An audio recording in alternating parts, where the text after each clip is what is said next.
하나님의 말씀은 마태복음 6장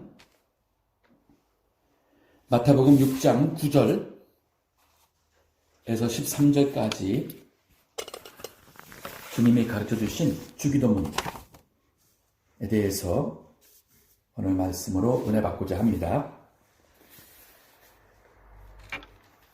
마태복음 6장 9절입니다. 그러므로 너희는 이렇게 기도하라.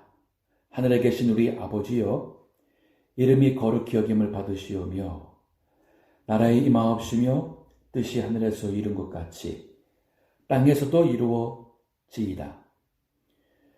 오늘날 우리에게 일용할 양식을 주옵시고 우리가 우리에게 죄 지은 자를 사하여 준 것 같이 우리 죄를 사하여 주옵시고 우리를 시험에 들게 하지 마옵시고 다만 악에서 구하옵소서.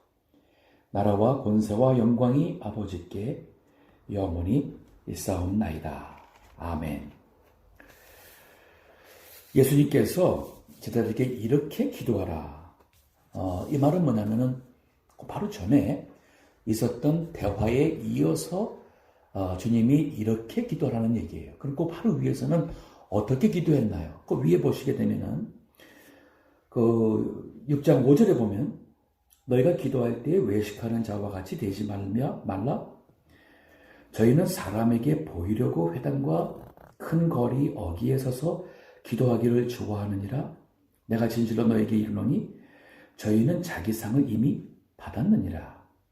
너는 기도할 때에 내 골방에 들어가 문을 닫고 은밀한 중에 계신 내 아버지께 기도하라. 은밀한 중에 보시는 내 아버지께서 갚으시리라. 여기 사람들은 종교 생활하는 사람들입니다. 소위 신앙이 있다는 사람들이 기도하는 사람들이에요. 근데 그들이 기도를 하는데 사람에게 보이려고 기도했던 그것을 주님께서 지적하시고는 기도라는 것은 골방에 들어가서 하나님과 너와 하는 것이다 라고 얘기해 주시는 거예요.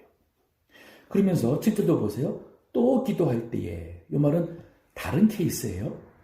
이방인입니다. 이번에는 이방인같이 주문부원하지 말라. 여기 예수님께서 이방인이라 할 때는 유대인과 그 대조해서 소위 하나님을 모르는 사람들, 하나님 말씀을 모르는 사람들, 그러나 그들도 기도는 한단 말이에요. 근데 하나님도 모르고 말씀 모르니까 그들의 기도는 주문부원, 즉 무슨 말인지 의미도 모르게 때로는 뭔가를 반복하면은 뭐가 될 줄 생각하는 이런 막연한 미신적, 맹신적인 사람들을 가리켜서 지금 예수님께서 그들의 기도를 본받지 말라는 거예요. 뭐라 그럽니까? 저희는 말을 많이 하여야 들으실 줄 생각하느니라. 그러므로 저희를 본받지 말라. 구하기 전에 너에게 있어야 할 것을 하나님 너희 아버지께서 아시느니라. 즉 너희가 정말 하나님께 기도한다면 하나님께서 너희의 마음과 생각을 다 아시는데 하면서 이방인들은 그 하나님을 모르니까 중언부언하는데 왜 너희들이 그걸 따라하느냐. 또 그 이전에는 유대인들이 기도한다고 하지만은 하나님과의 관계 속에서 하기보다는 사람에게 보여서 사람들에게 인정받고 사람들에게서 어떤 영광받는 것을 위해서 기도하고 종교생활하는 것처럼 하지 말라는 거예요. 그러면서 뭐라 하냐면은 너희는 이렇게, 여기 19절 보면은 그러므로 너희는 이렇게 기도하라. 이 말은 그 위에서 말하는 것에서 이제 이어서 그럼 우리가 어떻게 기도되느냐? 그 이제 뒤에 가서 내용을 보게 되면요. 이 기도는 처음부터 끝까지 하나님이에요. 즉 하나님과의 관계 속에서의 기도고 하나님 중심의 기도예요. 자, 보겠습니다. 하늘에 계신 우리 아버지여. 그 유대인들은 하늘이라는 개념이 세 층으로 나눠 있었습니다. 먼저 육신의 눈에 보이는 여기 하늘. 그 다음에 그 위에는 이제 우주 공간이라 할 수 있는 그러한 하늘. 육신으로 다 볼 수 없겠지만 그 배후에 있는 하늘.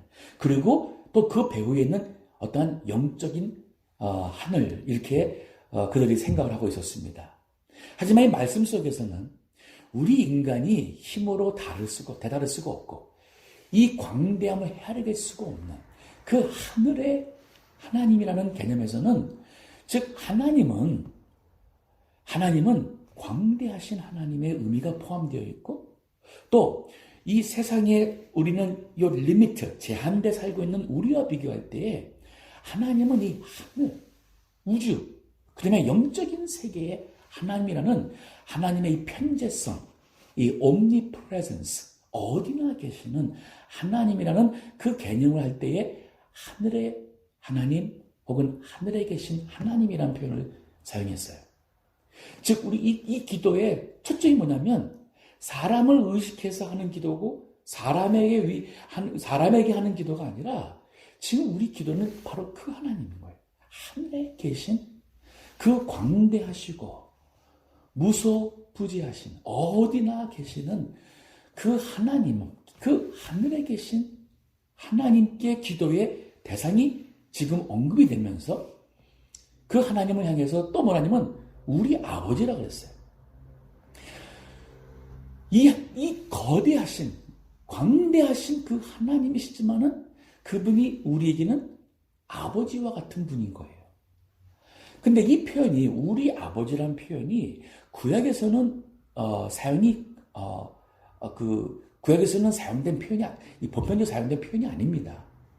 이건 신약에 와서 예수님께서 제자들에게 이렇게 기도하면서 예수님으로 인해서 우리가 그 여호와 하나님을 우리 아버지로, 요한복음 1장 12절에서도 영접하는 자, 그 이름을 믿는 자에게는 하나님의 자녀가 되는 권세를 줬다는 말이 나와요.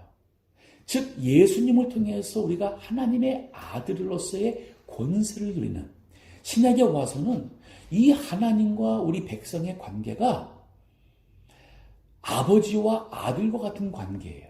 이 말 속에는 더 친밀함도 있지만은 그 하나님, 예수님으로 인해서 우리가 하나님의 백성으로 얻게 될 기업을 또한 말씀하고 있는 것입니다.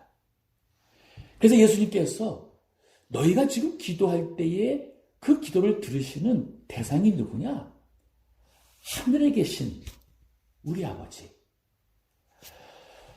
또 이 기도가 보면은 복수로 되어 있어요. 그러니까 개인적인 기도선에서 어떠한 것보다는 이 신앙의 공동체의 개념에서의 기도의 그 의미가 또한 여기 있습니다. 즉 우리가 기도할 때에 단지 나의 어떤 걸 넘어서서 우리가 교회적으로 또 하나님의 백성으로서 이 세상에서 이 시대에 그 신앙 공동체적인 의식을 가지고 기도하는 것은 하나님께서 기뻐하시는 기도가 됨을 우리가 알아야겠어요. 자, 이게 기도에 있어서 첫 단추예요. 이 첫 단추가 되면은 모든 다른 기도는 의미가 없어요. 불교인들도 기도합니다. 이슬람교 사람들도 기도하잖아요. 종교 없는 사람들도 다급해지면은 누군가에게 기도하잖아요. 내가 그 이름을 잃어버렸는데 저쪽에 그 산타모니카에서 조금 더 북쪽으로 올라가다가 그 오른쪽 올라가면은 그 무슨 그 가든이 있어요. 거기 아마 많은 사람들이 거기 와서 그 호수도 있고 아주 정원이 잘 꾸며져서 거기서 묵상도 하고 영적, 육신적 힘을 얻으라고 하는 곳이 있는데, 근데 거기 가게 되면은 조그만 차풀이 있습니다. 차풀에 들어가면은 예수님의 사진, 석가모니 사진, 또 뭐 공자 사진 뭐 해서 한 6인가 7, 소위 말해서 종교의 소위 창시자랄까, 종교 믿는 종교의 대상이랄까는 그 사진들이 이렇게 있어요. 그게 뭐냐면 그야말로 혼합신앙입니다. 이 세상 사람들이 생각할 때 부처가 나한테 위로가 안 되면 예수님 좀 위로가 될까 해서 예수님께 부르짖고, 예수님도 안 되는 것 같으면 이슬람교의 모하메트가 좀 나에게 좀 힘이 좀 될까? 그래서 모하메트도 부르짖고, 이게 혼합신앙이에요. 또 모든 종교가 다 같은, 근본적으로는 같은 건데 단지 믿는 내용이 조금 다른 것 뿐이고, 궁극적으로는 다 신을 추구하는 게 아니냐, 선을 추구하는 게 아니냐, 영생을 추구하는 게 아니냐 하는 이러한 걸 가지고 다 묶어버리는 이 혼합 종교, 하나님께서 가장 싫어하는 거예요. 쉽게 말해 제 일이 뭐예요? 나 외에 다른 신을 내게 두지 마라. 그러니까 우리 그리스도교가 그러한 다종교를 인정하는 것은 이단입니다. 참 종교 아니에요. 구약시대 때 같은 경우에 하나님이 그것 때문에 북이스라엘이 아수르에게 멸망당했고, 그것 때문에 남이스라엘 유다가 바벨론에게 멸망당한 거예요. 혼합신앙. 오늘날도 우리가 신앙에 하나님을 믿는다, 예수님 믿는다 하면서도 우리에게 우상이 있다면, 하나님과 같이, 아니 하나님보다 더 돈을 사랑한다면, 내 자신의 존재를 더 소중하게 여긴다면 다 우상이에요.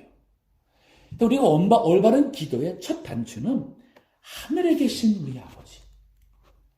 여기에서 시작이 됩니다. 그러면 내가 이거를 지금 내가 기도하는 하나님이 그런 분인 것을 알 때에 그 하나님에게서 내가 구하는 게 뭐냐면 이름이 거룩히 여김을 받으시오며. 즉 내가 주님께 바라는 것은 먼저 주님의 이름이, 여기 이름이라는 것은 바로 그분이에요. 이름과 그분은 지금 여기서는 같은 의미예요. 즉 그 하늘에 계신 우리 아버지께서 거룩히 여김을 받기 원한다는 겁니다. 이 거룩하다는 개념은 구별되다, 뛰어나다. 즉 이 세상에 존재하는 모든 것, 이 세상에 있는 모든 피조물과 이것보다 더 구별되신, 홀로 존재하시고 홀로 영원 자존하신 그러한 분이 여호와 하나님이 아닌가요?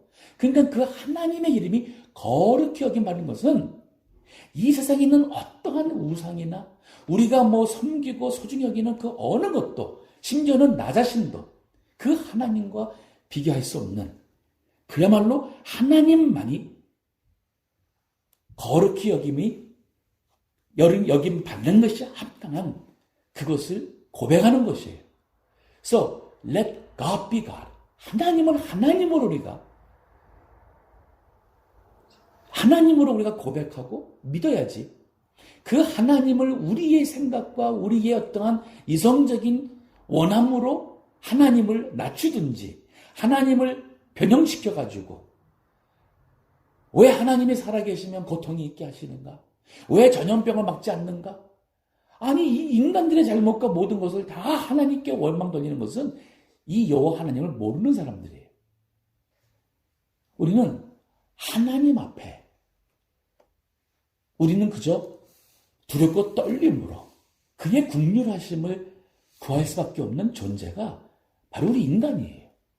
그 하나님께 우리가 무슨 자격으로 당당하게 하나님 이거 달라고 그러고 저거 달라고 그러고 하나님 그럴 수 있는, 아마 우리 인간이 정말 하나님과의 관계라면 우리 인간이 진짜 너무 한심해서 아마 겉도 보지 않을 거예요. 하나님이 우리 같다면.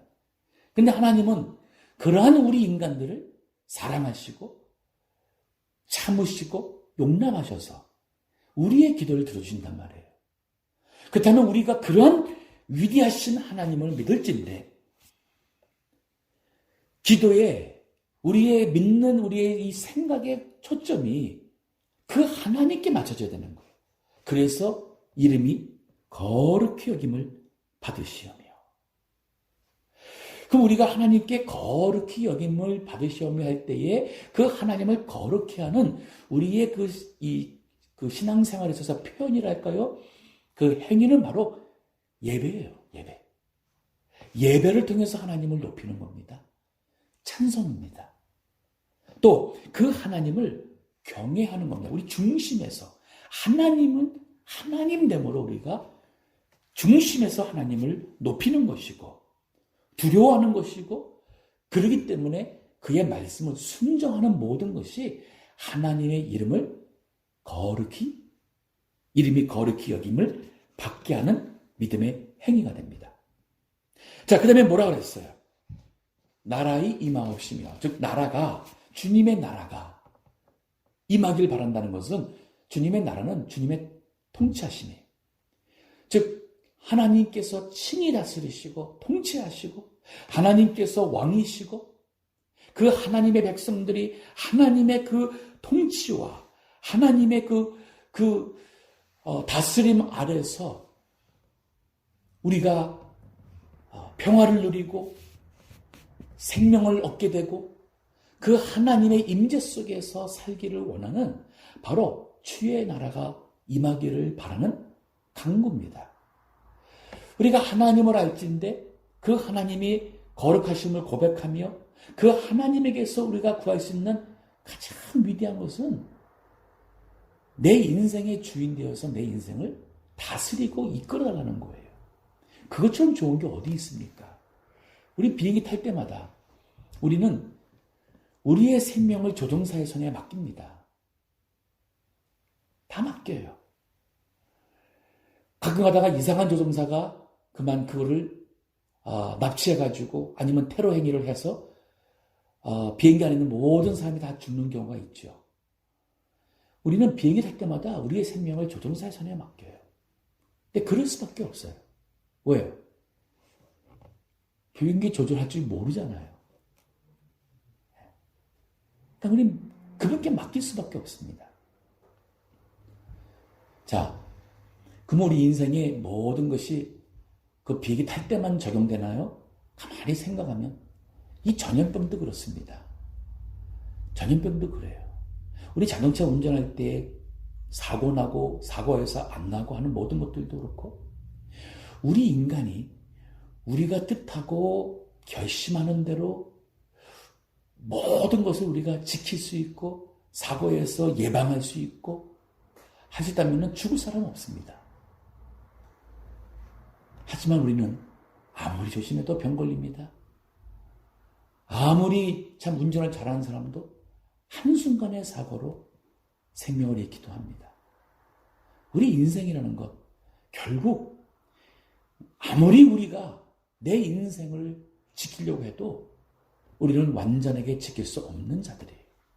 하지만 이것을 할 수 있는 분은 여호와 하나님이잖아요.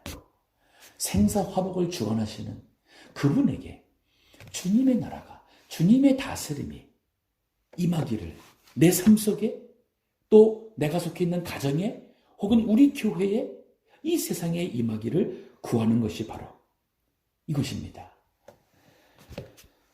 우리 한국, 대한민국도 그렇고 미국도 그렇고 이제 선거 때가 가까워서 정치인들의 모습이 자꾸 보입니다.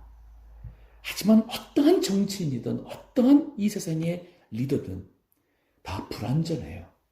뭐 불완전하면은 가지고 인간인지라 이해할 수 있어요. 근데 불의한 사람도 있어요. 나쁜 사람도 있어요. 제가 말하는 불의하고 나쁜 사람들은 이들은 그 위치가 자신의 어떤 정치적 욕구를 채워주는 것으로 생각하는 분이 있고 그 권세를 얻은 다음에는 그거를 놓치기 싫어서 그 권세를 붙잡고려 하는 사람이 있고 결국은 그것을 위해서 거짓말도 하고 그것을 위해서 각종 음모도 하면서 살아가는 많은 사람들이 있는 것이 이 세상 나라예요. 이런 세상 나라에서 나라가 임하옵시고 이거는 우리 하나님의 나라가 내가 하나님의 그 통치를 받고 하나님의 통치 속에서는 보호함도 있잖아요. 하나님의 인도하심도 있습니다. 이 기도가 바로 하나님 중심에서 내가 하나님 믿는 자녀의 백성으로서 그 하나님의 나라 통치를 받는 하나님의 백성 되기를 구하는 기도가 바로 주님이 가르치신 기도예요. 더 나아가서 뭐라 그럽니까? 뜻이 하늘에서 이루어진 것 같이 땅에서도 이루어지이다. 이 말은 뭐냐면 하나님의 통치를 받는 사람은 나의 뜻을 이루고자 나의 뜻대로 가고자 할 수가 없어요. 그렇기 때문에 그 다음에 자연적으로 나오는 게 뭐냐면 뜻이 하늘에서 이루어진 것 같은 것은 하나님께서 가지고 계신 나를 향한 뜻이에요. 이 세상을 향한 뜻이에요. 이게 땅에서 이루어지리다 하는 것은 내가 그 뜻을 나의 뜻으로 받아들이고 그 뜻대로 살기를 소원합니다는 뜻이에요. 우리가 이전에 주님 몰랐을 때는 모든 사람들이 자기의 뜻과 자기 어떤 세계관을 가지고 그것을 이루고자 합니다. 그걸 이루는 사람은 성공한 사람이라고 그러고 그걸 못한 사람은 성공치 못한 사람이라고 세상 사람들은 얘기합니다. 근데 우리가 예수님 믿고 나서부터는 나의 뜻이 아니라 하나님 아버지의 뜻대로 살기를 원하는 사람으로 변해져 가는 거예요. 그리고 그 하나님의 그 뜻에 온전히 내 생명까지 맡기는 사람이 바로 순교자의 길을 가는 겁니다. 이 말씀은 어떻게 보면은 가장 현명하게 사는 세상이에요. 하나님의 뜻대로 사는 게 성공적인 삶이고 가장 지혜로운 삶이에요. 요나를 보세요. 하나님의 뜻이 있었지만은 자기 인간적인 생각으로서는 하나님이 나를 니느웨로 보내는 것에서 공감이 안 되는 거예요. 그래서 자기의 뜻대로 하나님의 뜻을 거스려 도망갔지만 하나님께서는 요나를 하나님의 뜻에 순종하는 사람으로 고통을 통하여 인도하셨습니다. 어떻게 보면 과연 우리가 하나님의 뜻을 온전히 거역하며 살 수가 있을까라는 질문을 할 수도 있습니다. 가장 현명한 것은 하나님의 뜻에 순종하는 것처럼 귀한 것이 없어요. 그리고 우리가 하나님의 뜻에 온전히 순종하면 반드시 후회함이 없는 삶을 살게 될 것이에요. 그 길에 가는 과정에서는 고통이 있을 수도 있고 때로는 십자가와 같은 그 고난, 이 고난의 길을 가야 될 수도 있습니다. 근데 결국은 십자가의 죽음이 있어도 그 후에 부활이 있는 것이 바로 하나님의 뜻이에요. 우리 기도가 주님의 이름이 거룩히 여김을 받으시니까까지 고백하고 그 다음에는 주님의 나라가 내게 임하기를, 주의 통치 가운데 살기를, 그리고 내 뜻이 아닌 주님의 뜻이 내게 이루어지기를 간구하는 기도가, 이게 바로 하나님과 믿는 성도와의 관계 속에서 구할 수 있는 이 제목이 됩니다. 자, 그러면서 뭐라 그래요? 오늘날 우리에게 일용할 양식을 주옵시고, 이제는 이제 하나님만 바라보던 것에서 하나님 중심에서 이 세상을 보는 거예요. 나의 인생을 봅니다. 그러면서 하는 얘기가, 내가 오늘 하루 살아가면서 하루하루 나에게 필요한, 여기 일용한이라는 것이, 이 단어가 매일매일이라는 의미도 있는가 하면은 필요한 의미가 또 그 가능한 의미예요. 그래서 necessary 혹은 daily 여러 가지로 그 의미가 포함되어 해석이 가능한 의미인데, 이 말이 뭐냐면 하루하루 살아가는 데 있어서 나에게 필요한 것을 주님께 구하는 거예요. 저는 이 말씀 볼 때마다 사실 요즘에 우리가 먹을 걱정하는 사람 누가 있습니까? 먹을 걱정하는 사람 누가 있어요? 우리가 먹을 것이 있기 때문에 감사 기도를 하지만은 이제 오늘 점심을 먹을 것을 위해서 하나님께 오늘 나의 점심과 또 오늘 나의 저녁을 주님께서 주옵시고 기도하는 사람이, 솔직히 저도 제가 이 설교 준비하면서 생각하니까 이게 하지, 저도 어저께 그렇게 살지 않았고 지난 일주일 동안 내가 그 다음날 먹을, 아침에 일어나서 그날 먹을 양식을 주님께 주옵시고 하고 제가 기도 안 한 것 같아요. 기도한 사람 없습니다. 그러면 이 말이 뭐냐면 지극히 당연한 것 같고 너무 가장 기본적인 것, 우리는 이 기본적인 것 이상이 있기 때문에 이거 기도 안 해요. 근데 여기 기도에서는 지극히 참 기본적이고 당연한 것 같은 것 또한 하나님이 주시는 것을 깨닫고 주님께 그것을 구하는 거예요. 이걸 생각하면 감사하지 않을 게 뭐가 있습니까? 우리가 지금 없는 게, 지금 뭔가 부족하다고 느끼고 없어서 불만스럽고 더 가지려고 지금 피곤하게 막 사는데, 한번 잠시 머물러서 내가 지금 가지고 있고 받은 것이 무엇인가를 돌아보면은 여전히 감사할 게 많은 것이 우리 인간이에요. 즉 여기에서 모든 것을 주관하신 창조주 하나님, 주관하시는 하나님, 우리의 모든 생활과 모든 것의 주인 되신 하나님을 믿을진데, 기본적인 것도 하나님 앞에 하나님이 주시는 은혜인 줄 깨닫고 구하는 것은, 이게 바로 영적 겸손이에요. 이런 것 또한 하나님이 주시지 않으면, 하나님의 은혜가 아니면 안 된다는 고백이, 이게 겸손이 아니면 무엇이 겸손이겠어요? 이런 사람은 하나님과 동행하겠죠? 우리 삶 속에 있는 크고 작은 것으로 인하여 주님께 진심으로 감사하고 영광 돌리겠죠. 그리고 하나님과의 관계가, 이 기도라는 것은 기도를 통하여 하나님과 나와의 관계가 더 가까워지는 겁니다. 이 관계가 이어지게 되는 것이죠. 그 다음에 뭐라 그럽니까? 우리가 우리에게 죄 지은 자를 사하여 준 것 같이 우리 죄를 사하여 주옵시고. 여기 이 헬라 원어를 보니까 죄라는 단어가 보통 다른 데서 사용하는 죄라는 단어는 이 하마티아라는 것인데, 이게 많이 들어보셨죠? 관역을 쏠 때에 관역을 빗나가는 거기에서 이제 어근인데, 거기서 나온 의미로서 요거는 하나님의 법에 어긋나든지 혹은 도덕적으로 어긋나는 죄가 이게 하마티아라는. 근데 보니까 여기는 그 단어가 안 써져 있더라고요. 여기 써져 있는 단어는 뭐냐면 재정적 빚과 같은 재정적 빚으로 할 수 있는 단어예요. 그래서 그러고 생각해 보니까 영어로 우리가 주기도문할 때 뭐라 그래요? Forgive our debts as we forgive our debtors로 되어 있어요. 거기 debts는요, 빚이에요. 나에게 빚진 자를 내가 용서해 준 것 같이 나의 모든 빚을 용서해 주옵시라고 하는 해석이 1차적인 해석인 것 같아요. 물론 이 단어가 이러한 좀 더 넓은 의미에서는 죄로 번역할 수도 있지만은 1차적인 의미는 빚이에요. 그러니까 빚, 채무. 그러면 이걸 어떻게 해석해야 되죠? 우리가 우리에게 죄 지은 자를, 빚진 자의 빚을 탕감하여 준 것 같이 우리의 빚을 탕감하여 주옵시고 라고 번역할 수가 있어요. 그러면 생각해보면 이게 이 말이 뭐냐면, 보세요. 용서는 누가 할 수 있죠? 오직 하나님만 할 수 있어요. 내가 너를 용서한다 하는데 그 사람의 살인죄가 없어지는 거 아니에요. 그렇죠? 그건 하나님만이 할 수 있어요.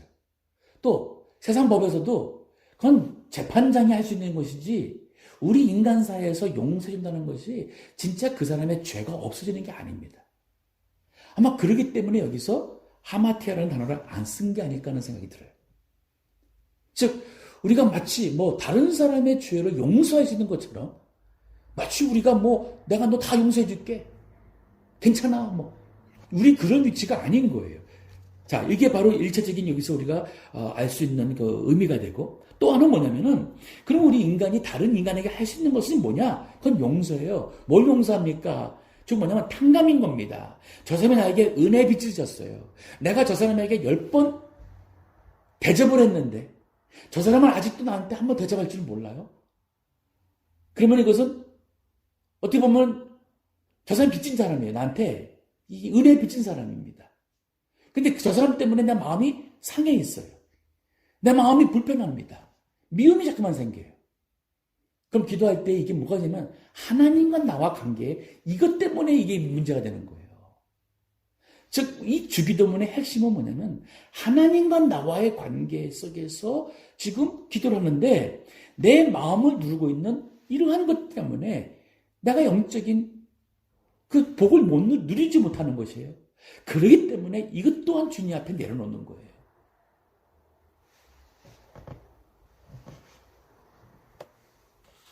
바로 세 번째로 하나님과 나의 관계를 막고 서 있는 장애, 걸림돌을 제거해야 되는 것입니다. 그리고 여기 보면은 어떻게 보면은 우리가 우리에게 죄 지은 자를 사해 준 것 같이 우리 죄를 사한다는 것은 조건부 같아요. 하나님, 제가 저 사람이 나한테 이렇게 참 빚지고 안 갚은 게 있는데, 아니면은 은혜 지필 졌는데, 아니면 다 했는데 내가 용서했으니까 하나님 저도 용서했어야 하는 이 조건부적으로 생각하실 수 있는데, 아니, 여기서 말하는 것은 조건적인 의미가 아니라 필연적인 과정이에요. 이 말이 뭐냐면 내가 다른 사람의 어떠한 그 빚을, 그 죄를, 허물을 용서하지 못하게 되면은 내가 하나님이 주시는 나를 용서하시고 탕감하신 그 그 은혜와 기쁨을 체험을 못하는 거예요. 이거는 필연적으로 우리가 이것을 해야지만은 하나님의 그 축복을 누릴 수 있는 이건 과정이에요. 그런 의미로서 오늘날 우리가 우리에게 죄의 지은 자를 사하여 준 것 같이 우리 죄를 사하여 주옵시고. 그러니까 결국은 주님 앞에 내가 더 가까이 나가기 위해서 주님의 용서하심의 그 은혜, 나같이 빚진 자, 하나님, 우리 다 하나님께 빚진 자잖아요. 복을 빚졌어요. 은혜를 빚졌습니다. 사랑을 빚졌습니다. 이 빚진 자로서 우리 주님 앞에 더 가까이 나가게 되기 위해서는 바로 나도 다른 사람에게 그 나의 빚을 진 사람을 용서할 때에 하나님이 나를 얼마나 사랑하시고 나 같은 죄인을 받아주시는 걸 이거를 깨달을 때에 우리가 이 세상이 줄 수 없는 그러한 기쁨과 하나님의 축복을 알게 되는 것이에요.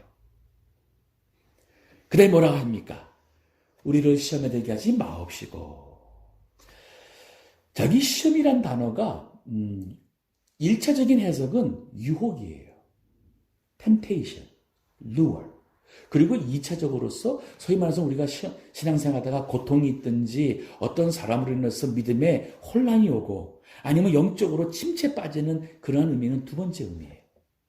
즉 시험에 들게 하지 말라는 것은 유혹에 빠지지 않게 하는 의미가 여기 포함되어 있습니다. 첫째 의미예요. 영어도 보니까 lead us not into temptation으로 되어 있어요. temptation. 우리 살아가면서 유혹에 빠지지 않은 사람 많지 않습니다. 아담과 하와가 사탄의 유혹에 빠졌습니다. 뭐라 그랬어요? 너도 하나님처럼 될 수 있다.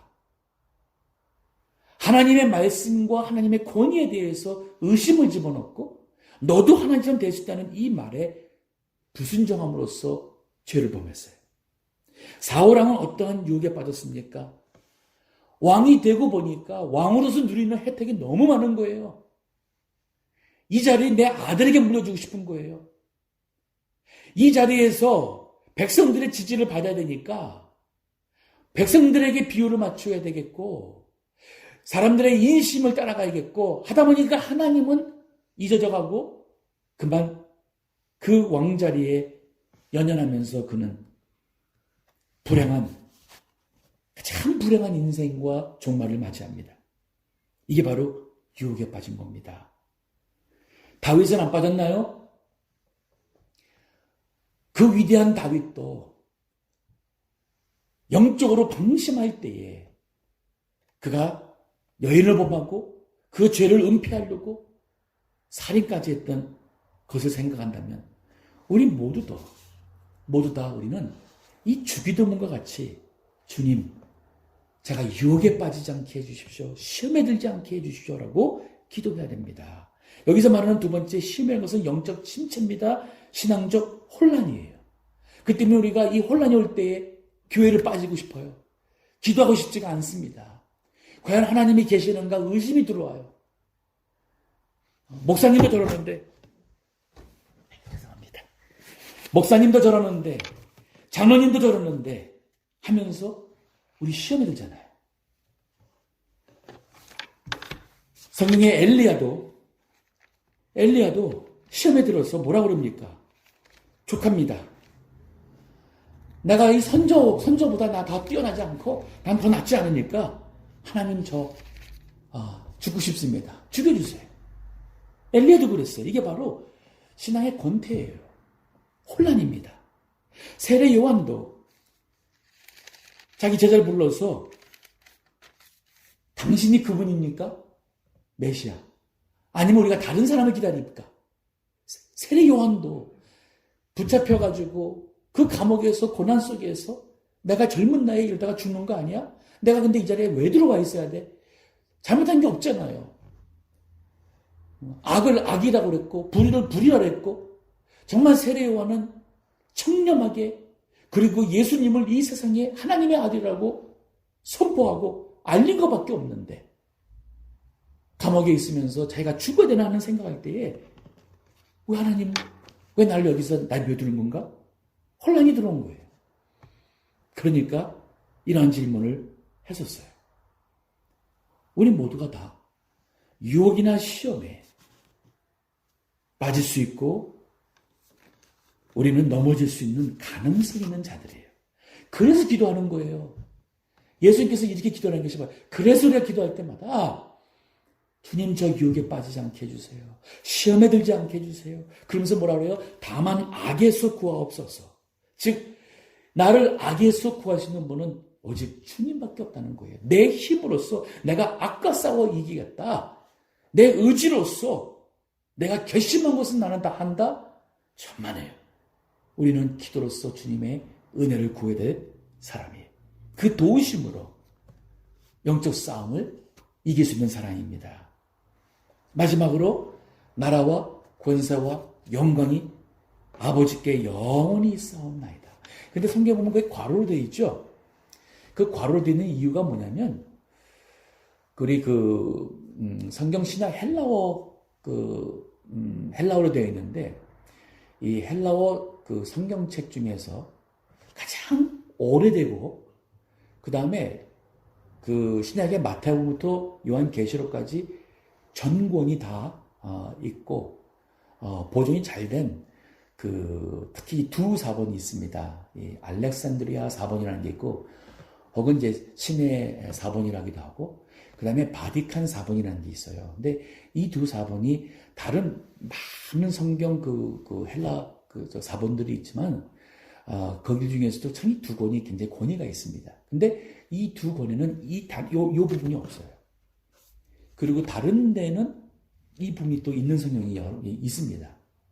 그래서 우리가 이제 성경 말씀을 보면서 원래 원어에 이 부분이 있었을까 없었을까를 연구하는 것 갖다가 이제 우리가 고등 비판이라고 이렇게 신학적인 용어를 쓰는데 이 고등 비판 우리가 학자들이 아마도 이 부분은 원래는 없지 않았을까?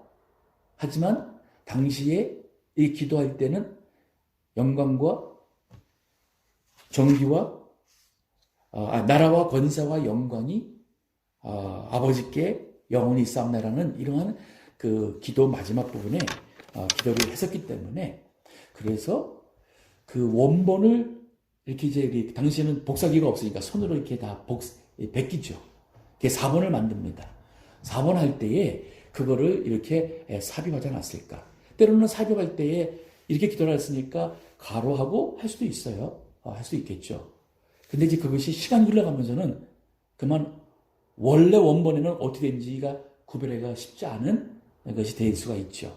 그래서 지금 번역에도 우리가 이제 번역할 때에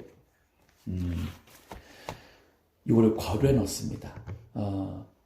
혹시 원래 원본에는 예수님께서 이걸 안 했을 수도 있지만은 그러나 이것이 내용적으로 볼 때는 우리 기도 마침할 때에 참 좋은 기도예요. 왜냐면은 그 위에서 한 것과 내용이 같습니다. 여기 나라는 것은 통치죠. 다스림이에요. 권세입니다. 그리고 영광, 모든 영광이 오직 아버지께만 영원히 있사옵나라는 기도입니다. 자, 우리 오늘 본문이 이렇게 기도하라 하신 우리 예수님의 기도를 통해서 우리의 기도 생활이 더 영적으로 되어야겠어요. 그 말은 항상 내 이기적으로 아니면 우리 가족적인 이런 데서 국한되어 있는 기도가 이게 하나님을 향해야 돼요. 그러니까 하나님과 나와의 관계 속에서 기도가 돼야 되는 거예요. 그리고 하나님께 고백할 것이 있고 하나님께 간구하는 것이 있어요. 주님의 나라가 임하고 뜻이 하늘에서 이루어진 것처럼 땅에서도 이루어진 내 삶 속에서 이루어지기라는 그 간구가 있고 그리고 그 하나님이 내 인생의 중심이니까 일용할 양식 또한 주님께서 주셔야지만 되는 것을 고백하면서 나에게 일용할 양식을 주옵시고 또 내 삶 속에서 주님과의 관계를 맡고 있는 다른 사람과의 막힌 담들 내 마음속에 있는 저 사람 나한테 빚 졌는데 빚을 갚을 생각을 안 해. 이것 때문에 이 옛 신앙에 그만 장애가 되는 것들을 기도하면서는 내려놓는 거예요. 왜냐하면 내가 주님께 탕감받는 게 더 많잖아요. 그러면서 시험에 들지 않도록 그리고 악에서 구원받도록 영적 싸움 또한 주님의 은혜와 도우심을 구하는 기도. 참 이 주기도문이요. 묵상하고 묵상하면 할수록 참 위대한 기도예요. 우리의 대부분의 기도는 뭐 방언을 하든 뭐 몇 시간을 기도하든 뭐 얼마나 뜨겁게 기도하는 내용의 이 내용의 이 본질이 많은 경우에 너무 세상적이고 우리 중심적인 경우가 참 많아요. 하나님은 아웃사이드에 있는 거예요. 아웃사이드에 있는 분에게 내가 지금 이 인생 살아가는 데 있어서 이게 필요한데 하나님 주십시오.